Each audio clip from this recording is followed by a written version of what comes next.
கர்த்தரும் ரட்சகருமாகிய இயேசு கிறிஸ்துவின் நாமத்தினாலே யாவருக்கும் வாழ்த்தலை தெரிவித்துக் கொள்கிறேன். ஒரு பெரிய பட்டணத்திலே தேவாலயம் வாடகை கட்டிடத்திலே காலங்காலமாக இயங்கி வந்தது. ஒரு குறிப்பிட்ட காலத்திலே நாம் தேவாலயத்துக்கென்று ஒரு இடம் வாங்கி அங்கே புதிய ஆலயத்தை கட்ட வேண்டும் என்று தேடினார்கள். அந்த ஊரிலே அநேக தனவந்தர்கள், லேண்ட்லார்டுகள் இருந்தார்கள். எல்லாரும் அந்த தேவாலயத்தின் அங்கத்தினர்கள் தான். ஆனால் அவர்கள் யாருக்கும் தேவாலயத்துக்கென்று ஒரு இடத்தை கொடுக்க விருப்பம் இல்லை. எனவே எல்லாரும் தேடுவது போல் தேடிக்கொண்டே இருந்தார்கள். அப்பொழுது ஒரு கிறிஸ்துமஸ் நாள் வந்தது. அந்த கிறிஸ்துமஸ் நாளிலே கிறிஸ்துமஸ் காட்சியை சிறுவர்கள் நடித்து காட்டும் ஒரு நிகழ்ச்சி இருந்தது.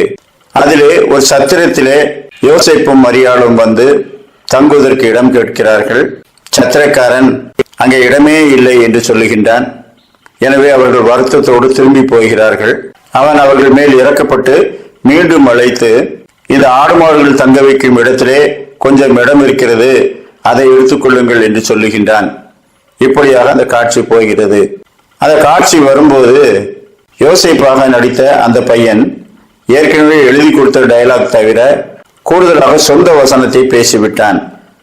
அது சத்திரக்காரன் இடமில்லை என்று சொன்ன உடனே, உலகில் ஒளியாகிய ஒருவர் இவரிடத்திலே பிறக்கப் போகிறார், ஐயா இரக்கம் காட்டுங்கள், அவருக்கு இடமில்லை என்று சொல்லாதீர்கள் என்று கேட்டுவிட்டான். உடனே சத்திரக்காரனாக நடித்த பையனுக்கு என்ன சொல்வது என்று தெரியவில்லை. ஐயோ, சர்வலோகத்தையும் படைத்த தேவனுக்கு இடமில்லை என்று இந்த உலகத்தில் எவனாவது சொல்லலாமா? எனவே ஐயா என்னுடைய அறையே எடுத்துக்கொள்ளுங்கள் என்று சொல்லிவிட்டான். உடனே ஜனங்கள் எல்லாம் சிரித்து விட்டார்கள். ஐயோ, கதை மாறிவிட்டதே, சத்திரக்காரன் தன்னுடைய அறையை கொடுத்து விட்டானே என்று சிரித்தார்கள்.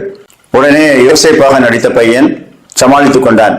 பரவாயில்லை, உங்களுடைய அறையை நீங்கள் தர வேண்டியதில்லை, ஆடு மாடுகள் தங்க வைக்கும் அந்த ஒரு இடத்திலே கொஞ்சம் இடம் ஒதுக்கி கொடுங்கள், நாங்கள் அங்கே சமாளித்துக் கொள்கிறோம் என்று அவன் சொல்லி சமாளித்து அந்த நிகழ்ச்சியை அவர்கள் தொடர்ந்து நடத்தி முடித்து விட்டார்கள். அங்கே மாட்டுத் தொழுவத்திலே தேவகுமாரன் பிறந்த காட்சியை, முன்னடையிலே வைக்கப்பட்ட காட்சியை அடுத்து காட்டி அந்த நிகழ்ச்சியை முடித்தார்கள்.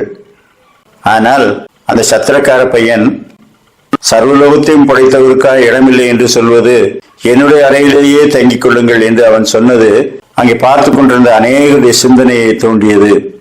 அந்த ஆராதனை முடிந்தவுடனே 4-5 பெரிய பணக்காரர்கள், ஐயா எங்கள் இடத்திலே ஒரு நல்ல இடத்தை தேவாலயத்துக்கு எடுத்துக்கொள்ளுங்கள், சர்வலோகத்தையும் படைத்தவருக்காக இடமில்லை என்று சொல்வது அந்த வசனம் எங்களை சுடுகிறது என்று சொன்னார்கள். பிலிப்பியர் 2:6 அவர் தேவனுடைய ரூபமாயிருந்தும் தேவனுக்கு சமமாய் இருப்பதை கொள்ளையாடின பொருளாக எண்ணாமல் தம்மை தாமே வெறுமையாக்கி அடிமையின் ரூபம் எடுத்து மனுஷர் சாயலானார். நாம் இன்றைக்கு தேவகுமாரனுக்கு இடமில்லை, அதை கொடுக்க மாட்டோம், இதை கொடுக்க மாட்டோம் என்று அநேகர் சொல்லுகின்றோம். இவை எல்லாவற்றையும் கொடுத்தவர் அவர்தானே.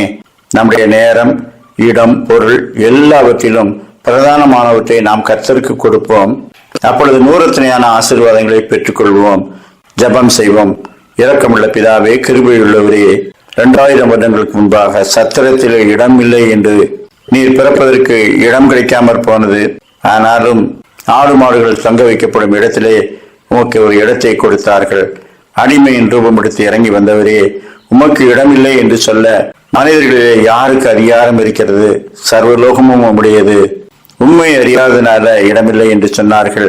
ஆம் கர்த்தாவே, எங்கள் வாழ்க்கையில் உமக்கு இடமில்லை என்று நாங்கள் ஒருபோதும் சொல்லக்கூடாது. உமக்குரியவர்களுக்கு நாங்கள் முன்னுரிமை கொடுக்க வேண்டும். இந்த நாளிலும் அப்படிப்பட்ட சிந்தனையை எங்களுக்கு தந்தரல வேண்டும் என்று கர்த்தரும் இரட்சகருமாகிய இயேசு கிறிஸ்துவின் மூலமாய் வேண்டிக் கொள்கிறோம் சாமி. ஆமேன்.